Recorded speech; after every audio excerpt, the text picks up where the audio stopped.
Hi, magandang gabi sa inyo mga kasawi. Kamusta na po kayong lahat? Naway nasa mabuti kayong kalagayan at mag-iingat kayo palagi mga kasawi.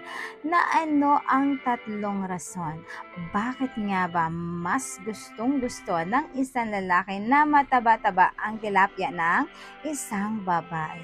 Ang una nating sign mga kasawi is mas nag enjoy sila na sa Latin ito. Bakit nga ba mas gustong gusto yon? Dahil syempre kapag once na sinasalat ng isang lalaki ang tilapia ng isang babae kapag mataba ito ay mas lalo silang nakakaramdam ng matinding L. Siyempre, 'di ba, masarap sa pakiramdam kapag nakakapa sila ng matabang tilapia, mas lalo silang grabe yung nangiinit ang katawan. Sa umpisa pa lang ng paghawak nila ay talagang mas nag-i-enjoy sila pagdating dito, mga kasawi. Ayan lang po yung ating una na rason. Ang pangalawa mga kasawi is mas nakakainganyo na kainin ang tilapia. Ayan. Siyempre kapag mataba ang tilapia, mas lalong nai-enjoy ng isang lalaki na magmukbang kasi mas mataba-taba ang kanilang kinakain. Kumbaga nga 'di ba, ang tilapia kapag ito ay mapayat, hindi masarap kainin kasi walang lumalangis. Ayan. Pero kapag ang tilapia naman ay mataba, ay masarap itong kainin kasi mas nasasalat mo yung kanilang taba-taba mga kasawi at mas lalo silang nagagana, mas lalong nag-i-enjoy ang isang lalaki kapag nasasalat nila na talagang mataba-taba ang tilapia na isang babae, lalo kapag malapad. Naku, gustong gusto yan ng mga kalalakihan na talagang hinahawak-hawakan ang mga tilapia ng isang babae. Ayan lang po yung ating pangalawa na rason, mga kasawi. Ang pangatlo mga kasawi is mas exciting sila na i-KTT. Ayan mga kasawi.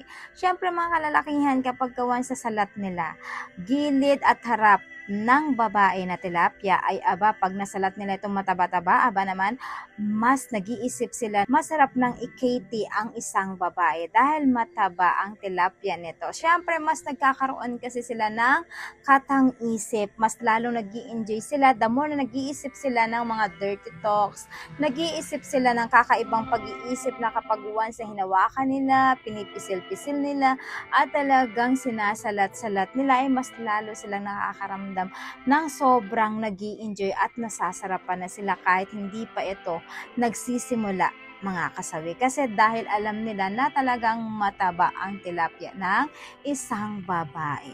Ayun lang po yung ating pangatlo na rason.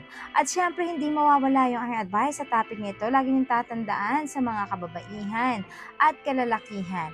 Masarap naman talaga kapag ganito ang pakiramdam ng isang lalaki kapag nakatagpo ng mataba ang tilapia ng isang babae kasi dagdag puntos yun sa isang babae kapag sila ay merong taglay na mataba ang kanilang mga tilapia, mga kasawi. At syempre sa mga kalalakihan naman ay talagang mas nag-i-enjoy sila kapag mataba ang tilapia ng isang babae.